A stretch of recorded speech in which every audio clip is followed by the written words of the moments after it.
આઠમો પગાર પંચ, લઘુત્તમ વેતન અને ફિટમેન્ટ ફેક્ટર વધશે. કરોડો કર્મચારીઓની આશાઓ હતી. જાણો અપડેટ.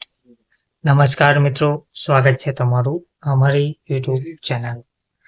મિત્રો, આ 49મી રાષ્ટ્રીય પરિષદ NCJCMની બેઠકમાં સરકાર અને કર્મચારી યુનિયનોના ઉચ્ચ પ્રતિનિધિઓ હાજર રહ્યા હતા.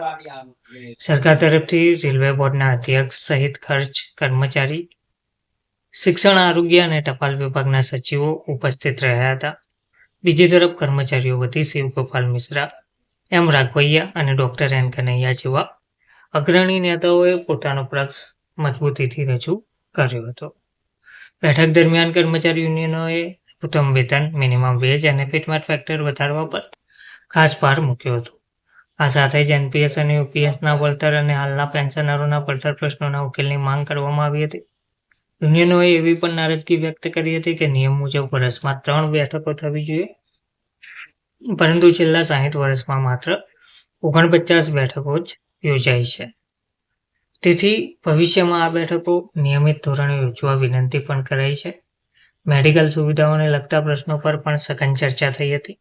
કર્મચારીઓએ માંગ કરી હતી કે CGHS હેઠળ દાંતના ઇમ્પ્લાન્ટ અને કાનના મશીન, શ્રવણ યંત્રના ખર્ચની પૂરેપૂરી ભરપાઈ કરવામાં આવે.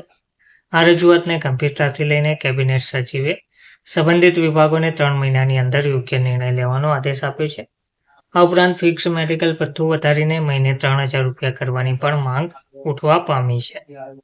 તેમજ પેન્શનરોના હિતમાં યુનિયનોએ દર 5 વર્ષે પેન્શનમાં વધારો કરવાની રજૂઆત કરી હતી. ફેમિલી પેન્શનની વ્યાખ્યા વિસ્તૃત કરીને તેમાં વિધવાઓ અને આશ્રિત પુત્રવધૂઓને પણ સામેલ કરવાની માંગ કરાઈ છે. સૌથી અગત્યનો મુદ્દો એ હતો કે 22 ડિસેમ્બર 2003 પહેલા સેવામાં જોડાયેલા તમામ કર્મચારીઓને જૂની પેન્શન યોજના UPSનો લાભ આપવામાં આવે તે માટે જોરદાર રજૂઆત કરવામાં પણ આવી હતી.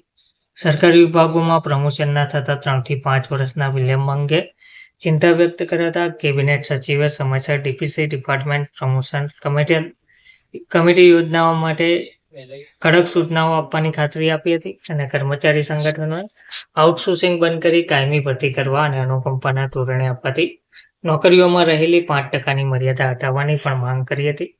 જેના પર સચિવે સ્પષ્ટ કર્યું હતું કે કરુણા આધારિત નિમણૂકોને કોઈ અટકાવશે નહીં. એકંદરે કેબિનેટ સચિવ સાથેની આ બેઠક અત્યંત સકારાત્મક રહી હતી.